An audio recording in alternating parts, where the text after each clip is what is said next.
Yes. I miss Governor Jay Inslee. I hadn't decided who I was going to support, but he was the one candidate who, started and finished whatever he had to say with the urgency of climate change. And I'm glad you talked about it at the tail end there, but I'm looking for a candidate that understands just how serious this existential threat is, because you have lots of great positions on important issues. None of that's going to matter if we don't figure out what to do about climate change and figure it out fast. So I want to know, are you going to be that candidate that kind of fills that void left by Inslee and begins to really champion the need for an immediate emergency response? Is that going to, I want a candidate that's going to make that their top issue, top concern.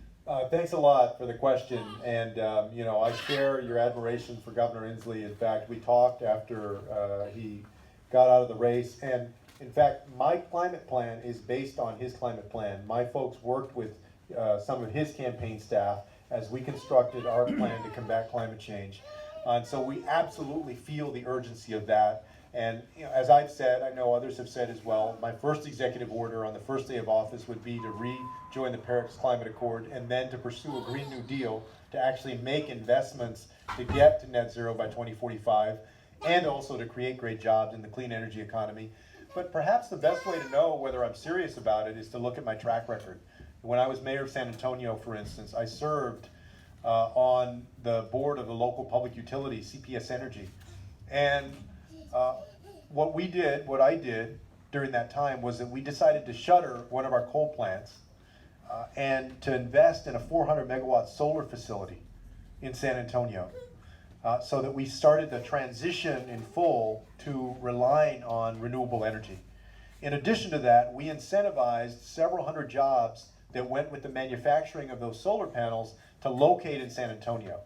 And that's one example of what I've done with a sense of urgency to both protect our planet and then also to create great jobs in that clean energy economy. That's what I would do as president. I can tell you with words that it's urgent to me, and it is urgent, but I hope that you'll also look at my track record and what I've actually done and challenge the other candidates to show you what they've actually done.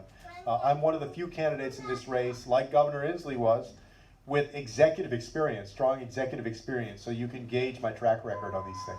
See, I think our biggest challenge is the media. They aren't talking about it. You had an entire debate, 3-hour debate without a single question on climate. So I think if you guys and gals start talking more about it, maybe that'll change. No, and I take the point. In fact, one of the things that we put out there, in addition to mentioning it today, is I tweeted right as that debate was ending that we spent 3 hours and we didn't talk about climate change, we didn't talk about housing, and I think on this one we didn't talk about immigration either. So I wanted to make sure to call that out, and we'll continue to call it out.